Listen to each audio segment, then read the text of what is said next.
It is a sport that has never featured at the Olympics but is on the rise across England, with record numbers of participants playing the game. Netball is thriving, a lot of girls live and breathe netball, says England Netball Development Officer Pauline Knight.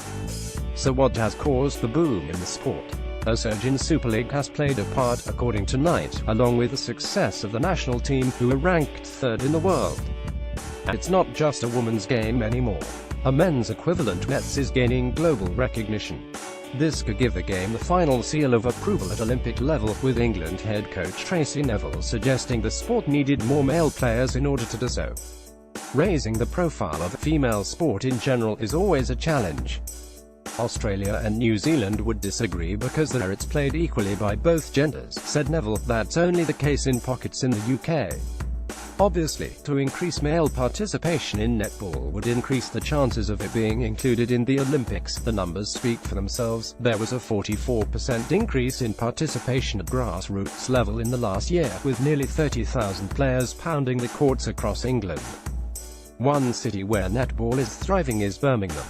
With two Super League sides, Seven Stars and current league champions Wasps, now both within 30 miles, Knight says it has helped dramatically with raising the profile of netball in and around the city. We've never had a Super League team on our doorstep before. Wasps have a large fan base and girls want to get into the training hubs, she said. Wasps do lots of family activities. They come out to give prizes, offer tickets to the games as prizes too. The effect can be seen in the Birmingham Netball League, which boasts both winter and summer competitions, each featuring 12 divisions of 8 teams. The league has been running for more than 75 years, with many of the first teams to be set up still playing in the top few divisions. Years ago there were 7 players to a team. Now for many teams there are squads per team, which gives individuals a little flexibility, said Knight, England Netball's development officer in the city. A long time coming. Lydia Fletcher set up Harborne Hornets in Birmingham in July 2011. Having played netball since the age of 8, 45 girls showed up for the first session. There was massive demand for it, the 33-year-old said. The club started with 2 teams and has gradually developed more as they established themselves in the Birmingham Netball League.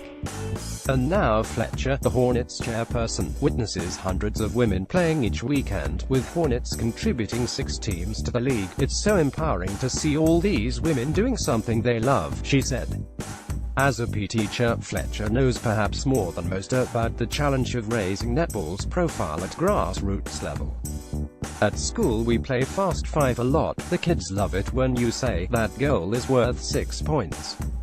It's a commercial way to get people involved.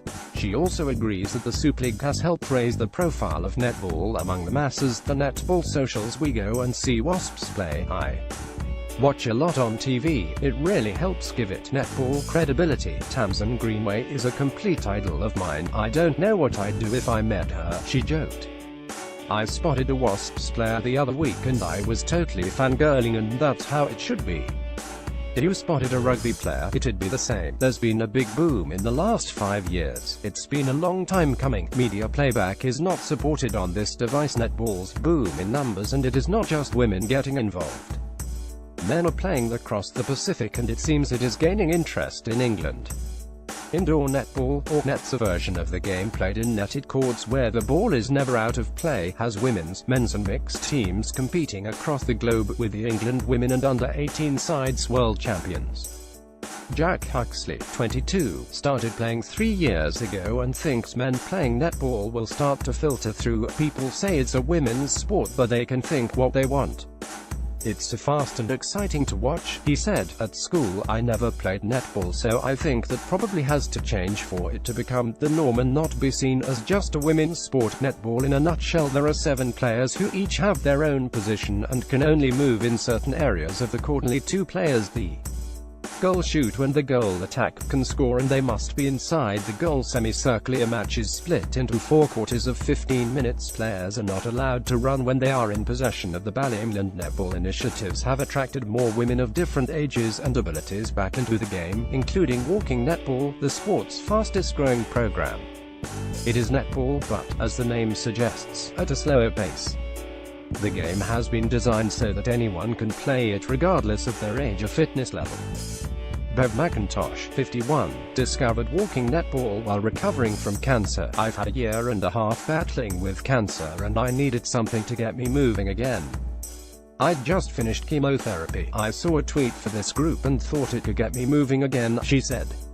It brought me great joy, it inspired me to get moving again and restored me back to health. I've been doing it for about a year now, it's been fantastic, I haven't looked back. Walking netball is keeping pensioners active too, and at 78, Valerie Sampson is the oldest in attendance at her class in Havering, East London.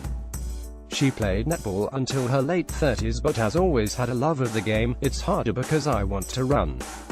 The whole game is different now 30, 40 years on, she said. It's a much faster game with short, sharp passes. Lucy Hanson, an England netball community coach running sessions in and around London, says the classes have a big impact. One of my ladies gets 2 buses to come and they'll say things like, "I laughed more in the session than I have all week," she said. It's social, it's going out and it gives them something to look forward to.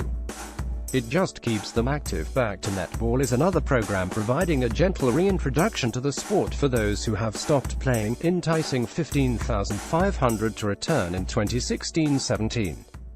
I started work, had a family, so I didn't play it for a long time, and then I heard about Back to Netball, so when the children started to go to school, I came here, said Emma Kavanagh, who attends a class in Chelmsford. I think we don't get to play many competitive sports as women. We get to do lots of aerobics, boxercise, stuff like that, but it's really good to get into a team game. Netball's answer to 2020 cricket. In an attempt to bring the sport to a wider audience, a shorter form of the game, Fast 5, has been introduced. Fast 5 was adapted from a previous version, called Fast Net, and uses only 5 positions on court as opposed to the traditional 7. Matches only last 12 minutes compared to the standard 60. Teams can score double points in a 2-minute power play and 5-point goals are on offer. England were crowned the 2017 Fast 5 World Series champions in October, and their Fast 5 All-Stars tournament launched last year. Fast 5 is helping to break down barriers if people still think netball's a playground sport, says England Netball Chief Executive Joanna Adams. It's a bit like 2020 cricket. It's fast, it's fun and vastly different from the traditional form of the game. Its long-term impact remains to be seen. But for now, netball's success for England in April's Commonwealth Games in Australia, and at the 2019 World Cup on home soil in Liverpool, may be the next step towards the continuing growth of a sport that is on the up.